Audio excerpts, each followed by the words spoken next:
merci à tous d'être restés avec nous. On a décidé de vous parler sécurité routière et en particulier du cas des motards. Parce que vous en aviez marre de rester coincé dans les embouteillages en ville ou alors vous avez toujours rêvé de sillonner les routes à moto, quelle que soit votre motivation, eh bien vous vous exposez à plusieurs risques. 7 motards sur 10 vont tomber au moins une fois et la moitié sera blessée. Surtout si cette moitié n'est pas bien équipée, ce sont les statistiques, d'où l'absolue nécessité de vous rappeler quelle protection est obligatoire, vivement recommandée. Bref, ce qui est autorisé et ce qui est interdit à moto. Si vous voulez réagir, vous pouvez nous appeler en direct au 0800 3x0 900 ou alors pianoter sur le Facebook de Vie Estelle. Vous veillez, Florian. Je veille et on va relever les réactions. Il y en a déjà quelques-unes d'ailleurs.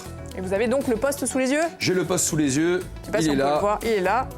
Bref. Et on a même, oui, on a 5 réactions. Eh ben, on compte sur vous tout à l'heure. Tout de suite, nos experts, pardon.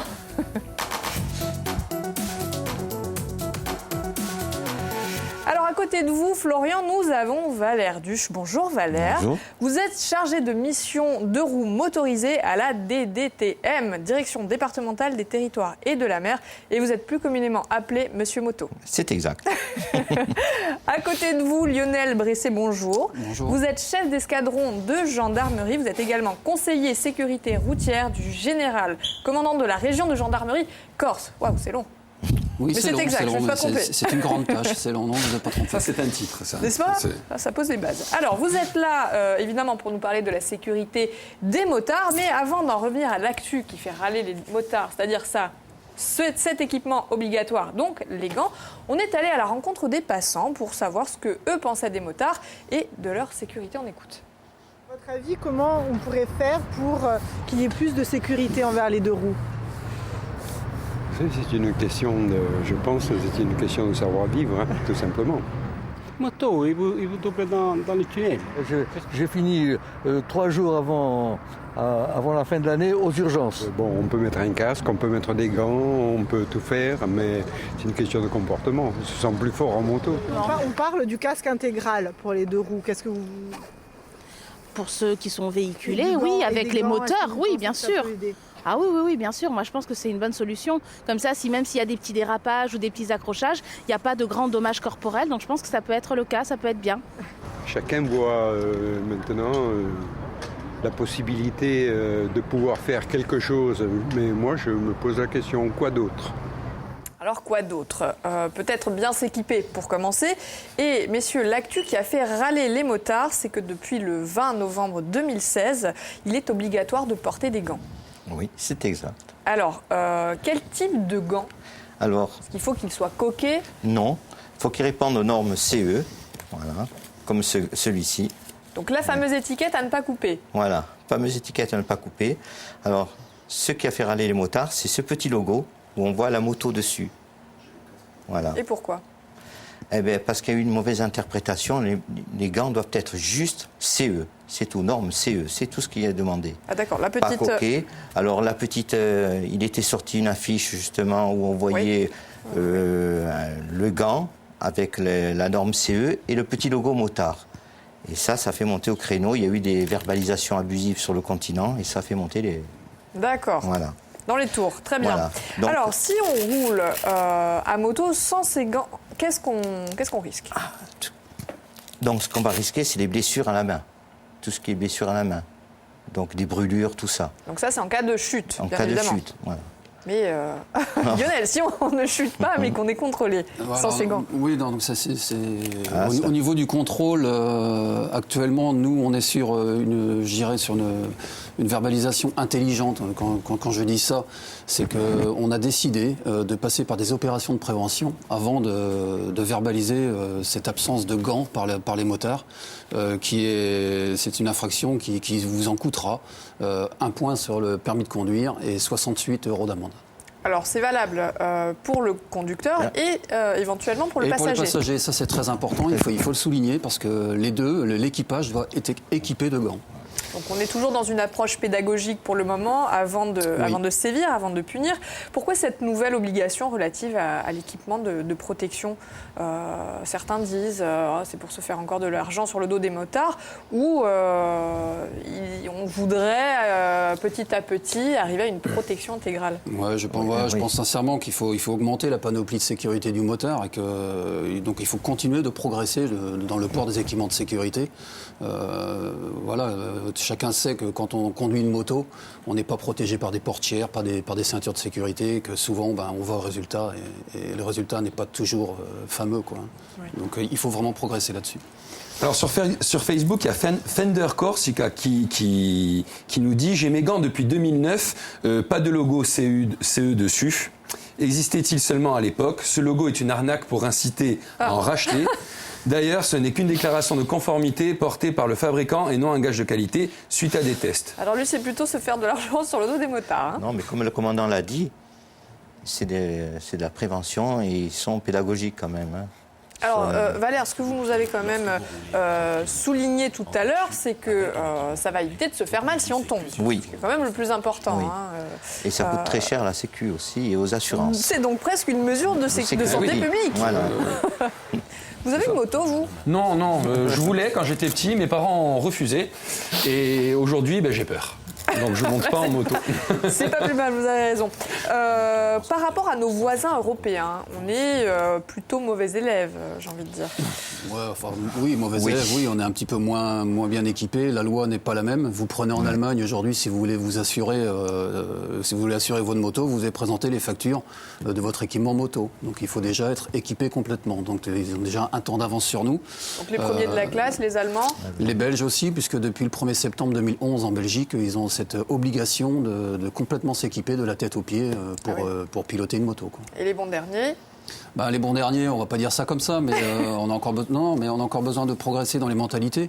Les Français, les Espagnols, les Italiens... Les Méditerranéens, hein. Oui, c'est vous qui le dites.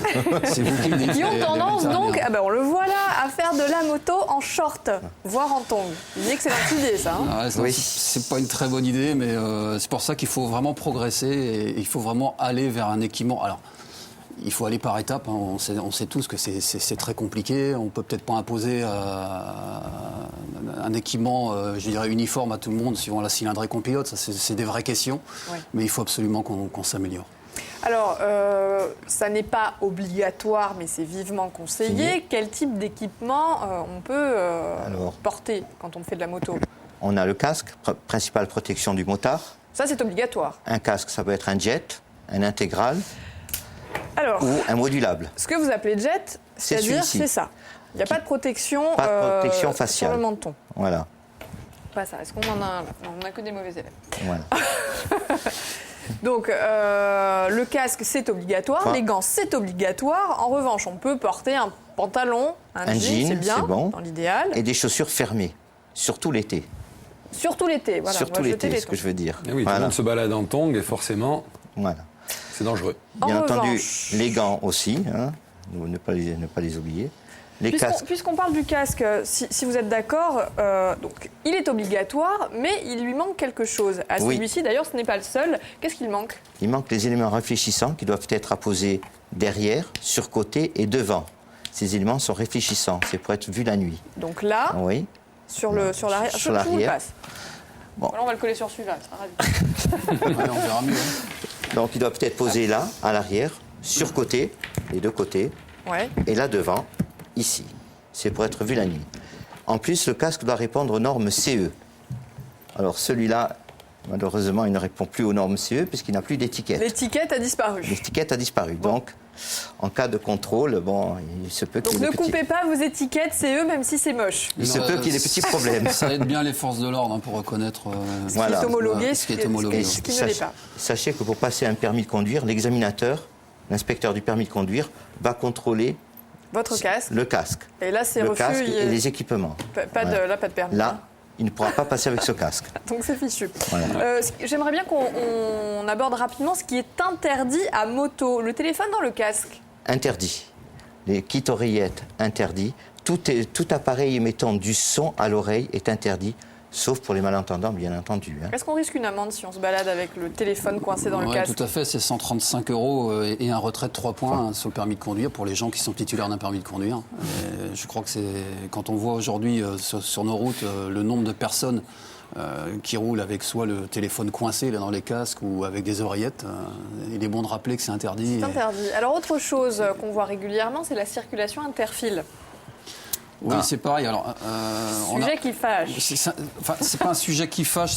C'est une tolérance en fait de rouler interfile. Il faut savoir qu'actuellement, on est sur une expérimentation sur 11 départements sur le continent, pendant laquelle on va autoriser les gens à remonter entre la 2e et 3e file sur des routes congestionnées par le trafic et où la vitesse est limitée à 70 km/h. Donc ça, c'est entre 2016 et 2020. Voilà. Et alors, sorti de cette expérimentation, c'est interdit normalement de rouler en interfile. Et qu'est-ce qu'on risque si on roule en moto en interfile? Vous risquez plusieurs infractions peuvent être relevées par les forces de l'ordre. Il y a le non-respect des distances de sécurité. Vous avez le dépassement par la droite et vous avez souvent, les clignotants ne sont pas mis, vous avez le défaut de clignotant. Waouh, et au total, ça nous fait une amende de... Non, mais... déjà, la mission est lourde. Non, mais sur le continent, c'est des infractions qui sont beaucoup plus relevées qu'ici. Hein, donc il y a une tolérance depuis des années sur ce sujet-là et c'est pour cette raison qu'on fait une expérimentation pour que ça aille dans le bon sens. Vous ne voulez pas le dire, mais c'est quand même 135 € d'amende, moins 3 points. Oui, une infraction de 4e classe. C'est pas que je veux pas dire, je peux tout dire. Je peux tout dire. Maintenant, il y a la pratique et la réalité. Quoi, hein, voilà. Donc, en théorie, c'est quand même moins 3 points et 135 € d'amende. Vous n'avez pas le droit. J'aimerais bien qu'on revienne aussi sur les routes. Alors là, c'est plutôt en agglomération, l'interfile. Mais sur les routes, qui sont les principales victimes? Ce sont les locaux ou plutôt les touristes qui ne connaissent pas les routes corses? Alors en fait, c'est du 50-50. Ouais. Voilà. Quand on regarde sur les dernières années, la part des touristes dans les accidents corporels en région Corse, elle est de moitié. Donc ça corrèle un petit peu. Alors les accidents des deux roues, on les trouve dans la période estivale, entre mai et septembre. Et je dirais que l'affluence touristique corrèle les accidents corporels relevés, quoi, en fait. D'accord. Alors un dernier mot très très rapidement, un conseil à nos motards, puisque l'émission est déjà terminée. Ah ça va très vite. C'est de savoir partager la route. Un bon motard, c'est s'équiper déjà. Ouais. Un bon équipement. Un bon équipement, être vigilant. Voilà. Et c'est partager la route avec les autres usagers. C'est-à-dire les vélos, les piétons, les autres automobilistes. Eh bien Valère, ce sera le mot de la fin. Je vous remercie messieurs d'être venus et de nous avoir expliqué quelles sont les obligations et les devoirs de nos motards. Nous demain, à votre place, on va parler tendance déco. Alors c'est un autre sujet. De retour du Salon de l'Habitat de Paris, notre expert va nous dire toutes les tendances qu'il va falloir piocher pour nos intérieurs ce soir pendant le 20h avec Philippe Martinette. Et nous on se retrouve demain, même endroit, même heure. Ciao.